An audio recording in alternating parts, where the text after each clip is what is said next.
ખેડાના Nadiad express highway પરથી 2 વર્ષ પહેલા મહિલા અને બાળકનો મૃતદેહ મળી આવ્યો હતો, જેનો ભેદ પોલીસે ઉકેલ્યો છે।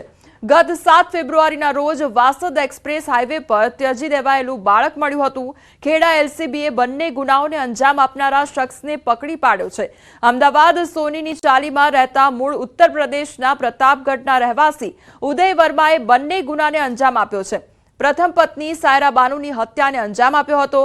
अन्य व्यक्ति साथे प्रेम संबंध होવાનો વહેમ રાખીને પત્નીની હત્યા કરી કાઢી હતી। 1 વર્ષ બાદ આરોપી ફરી અમદાવાદ પરત ફર્યો।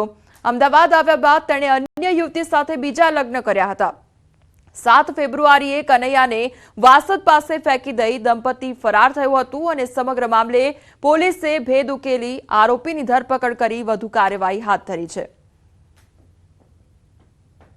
જે આરોપી છે ઉદય વર્મા એની ધરપકડ કરવામાં આવેલી છે। નામદાર કોર્ટમાં પ્રોડ્યુસ કરીને રિમાન્ડ માંગવામાં આવશે અને તમામ પ્રકારના પુરાવા મેળવી આરોપીને સખતમાં સખત સજા થાય એ મુજબ નામદાર કોર્ટમાં ચાર્જશીટ દાખલ કરવામાં આવશે। 2 વર્ષ પહેલા એક્સપ્રેસ વે પર એક અજાણી સ્ત્રીની લાશ અને એક નાની બાળકી મળી આવે છે। સમગ્ર મામલે ખેડા પોલીસ ત્યાં પહોંચે છે અને તપાસનો ધમધમાટ ચાલુ કરે છે। ત્યારે આ મહિલાની હત્યા કોને કરી તે પોલીસ માટે એક પડકારરૂપ જોવા મળે છે।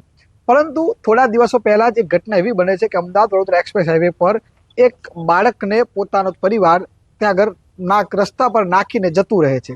આ બાળકનું નામ હોય છે કનૈયા અને આ કનૈયાનો જે ફોટો છે તે નડિયાદ એલસીબીમાં રહેલા કોન્સ્ટેબલને નજરે પડે છે આ સમાચાર અને તેને હિન્ટ આવે છે। કારણ કે 2 વર્ષ પહેલા જે હત્યા થઈ હતી, જે બાળકી મળી આવી હતી, બાળકી ઉદય નામનું તેના પિતાનું નામ ઉદય હોવાનો સતત કનગાર કરતી હોય છે। તેના કારણે ઉદય અને આજે કનૈયા જે મળ્યો છે તેના પિતાનું નામ પણ ઉદય જણાવે છે।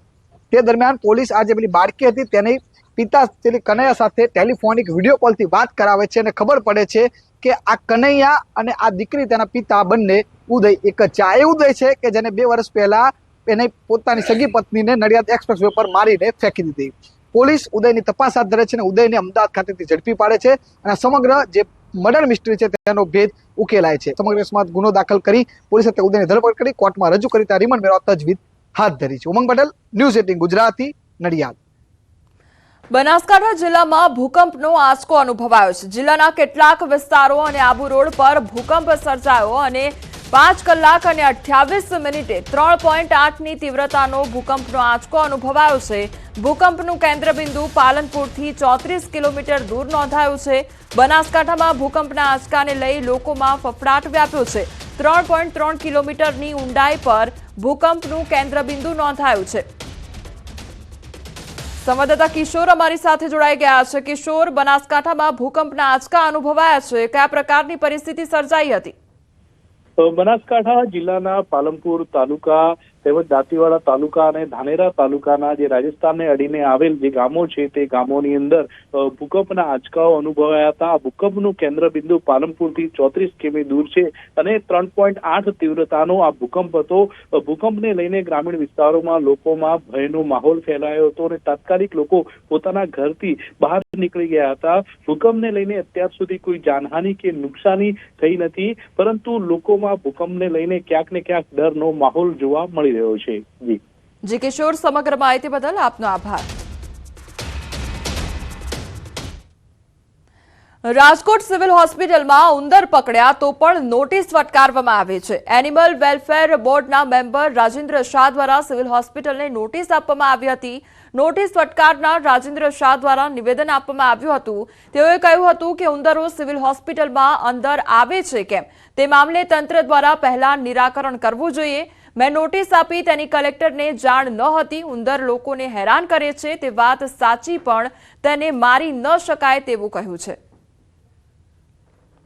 આ બનાવ અનિચ્છનીય છે અને મેં તેઓને વિનંતી કરેલી, સાથે રજૂઆત પણ હતી કે ભાઈ તમે આવું કોઈ હિંસાનું કાર્ય કરશો તો તમારી સામે તમે પણ કાયદાની સાથે બંધાયેલા છો અને કાયદેસરની કાર્ય કરવા માટે તમે પણ કદાચ કાયદા હેઠળ આવી શકો છો। પણ તેઓએ સારો પ્રતિસાદ આપ્યો અને હોસ્પિટલમાં ઉંદરો માટે પિંજરા મૂકી તેઓને પકડી આજીડેમ પાસે મૂકી દીધેલ છે। સૌરાષ્ટ્ર યુનિવર્સિટીના વીસીની કાર પર સાયરનનો મામલો સામે આવ્યો છે। ડોક્ટર ઉત્પલ જોશીએ કાર પરથી હવે સાયરન હટાવી દીધું છે।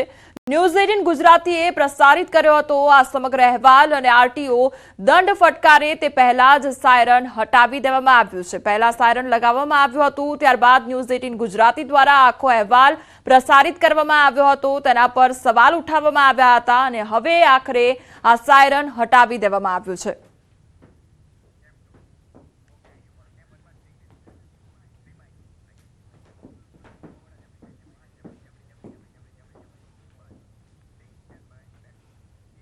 હવે આગળ વાત કરીએ સ્થાનિક સ્વરાજની ચૂંટણીના જંગ વિશે.